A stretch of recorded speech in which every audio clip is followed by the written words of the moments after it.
The decision of the British government on requisitioning 2 ready warships built in the British shipyards for the Ottoman Navy gave another opportunity for the German and Ottoman governments to discuss their alliance. This incident alienated pro-Entente forces in the Ottoman government. Germany offered SMS Goeben and SMS Breslau as replacements for the Ottomans in order to demonstrate its goodwill and gain influence. Talks between the states culminated on August 2nd, when they signed a secret treaty making them allies for the war.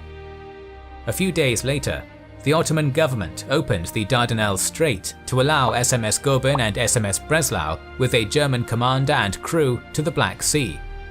Even after signing the treaty, the Ottomans tried to stay out of the war for as long as possible, preferring to wait for the initial result of military actions. They continued their attempts to negotiate with the other great powers, but to no avail. The Germans pushed as hard as they could for the Ottomans to immediately join military actions. Finally, on the 29th of October 1914, Breslau and Goeben, under Ottoman flags but commanded by the German Admiral Wilhelm Souchon, made a surprise attack on the Russian naval bases in Crimea. Russia declared war on the Ottoman Empire, and soon her allies did the same, ultimately dragging the Ottomans into the war. On November 14th, the Sultan made this proclamation: "O Muslims, ye who are smitten with happiness and are on the verge of sacrificing your life and your goods for the cause of right, and of braving perils, gather now around the imperial throne, obey the commands of the Almighty, who in the Quran promises us bliss in this and the next world. Embrace ye the foot of the Caliph's throne, and know ye that the state is at war with Russia, England, France and their allies, and that these are the enemies of Islam. The chief of the believers, the Caliph, invites you all as Muslims to join in this holy war." Jihad was justified with the argument, and the Muslim community was attacked by Britain, France and Russia, and called their subjects to rise up against the infidels, and stated the names of infidel countries to be targeted. The fatwa also prohibited fighting against the Ottoman Empire. The previous century saw a number of proclamations of jihad during the wars participated in by the Ottomans, but there were also cases where there was no proclamation of jihad during wars in order to avoid alienating European powers. Some historians argue that the proclamation was pushed by the Germans, who believed that the proclamation of jihad could lead to a Muslim uprising against Britain, France and Russia.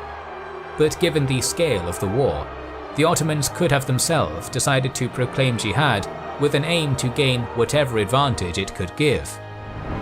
The Kaiser's personal friend, a successor of a large German banking dynasty, an explorer with an avid interest in the Muslim East, Max von Oppenheim, played an important role in spreading the idea of jihad.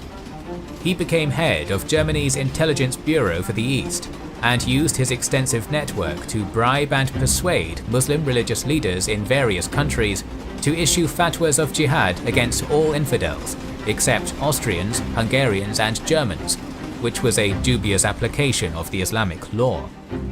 The German-Ottoman alliance and the proclamation of jihad by the Ottomans caused various reactions in Europe and the Muslim East.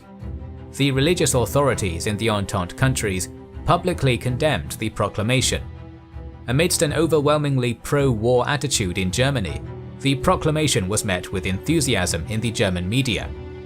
The Leipziger Neuesten Nachrichten newspaper expressed its confidence that jihad would be a threat to England and would be successful.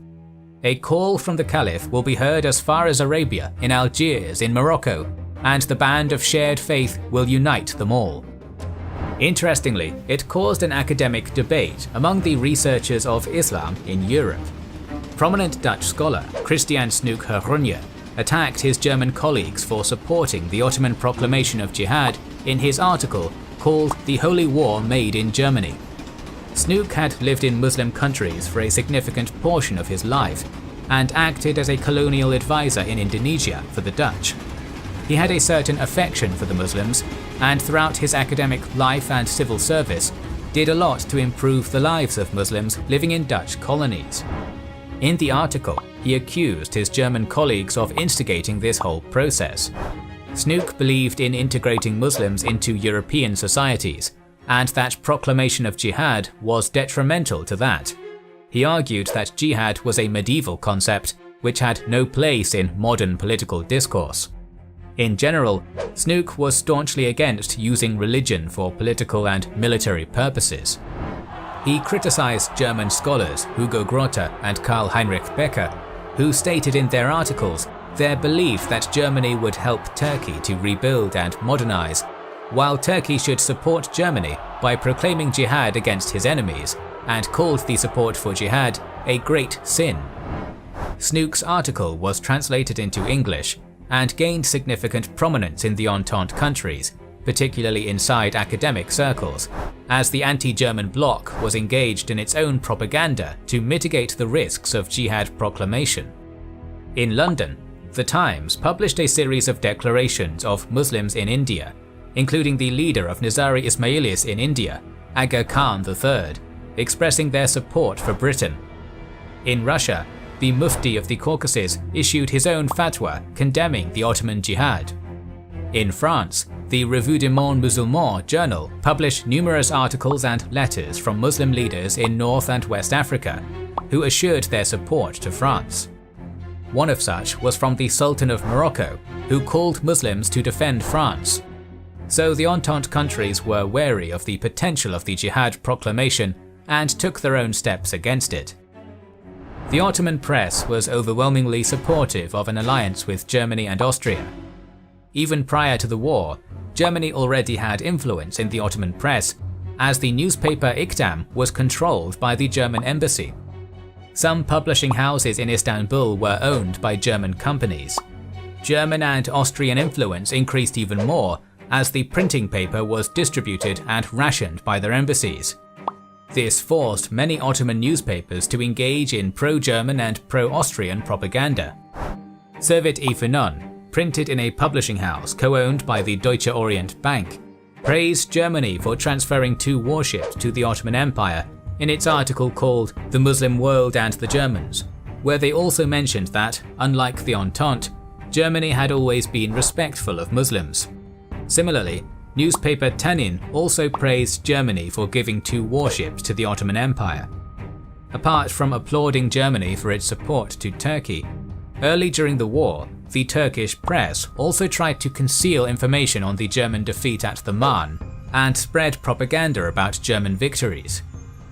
After the proclamation of the alliance with Germany and the Holy War, the Ottoman military journals and newspapers published the text of the proclamation of jihad and justified its alliance with Christian nations Germany and Austria by claiming that they had always been friendly to the Ottomans and Muslims, somehow forgetting how Muslim Bosnia was annexed by Austria a few years ago.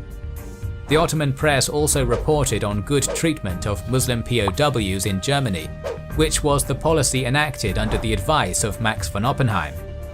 The editor-in-chief of Tanin, Ahmet Emin Yelman, was sent to Germany as a war reporter to inform the Ottoman press about the German victories. The Ottoman war commander, Kazim Karabekir, who served as a chief of intelligence of the general staff of the military during the war, and later became one of the main lieutenants of Mustafa Kemal Ataturk, stated that the Ottoman propaganda continuously repeated that Germany's victory was inevitable, that Muslims needed to use this opportunity to become free, that the Muslim Ummah was going to revolt under the orders of its caliph, and that Britain and Russia were the enemies. Under the conditions of wartime journalism, the Ottoman press regularly published articles reiterating the above points. But considerable efforts by Germany and the Ottoman Empire to incite uprisings in the Muslim colonies of the Entente countries failed, as in practice, the Ottoman Sultan did not really have much influence over Muslims of the world. It did not prevent Muslim leaders from siding with the Entente or remaining neutral in the struggle.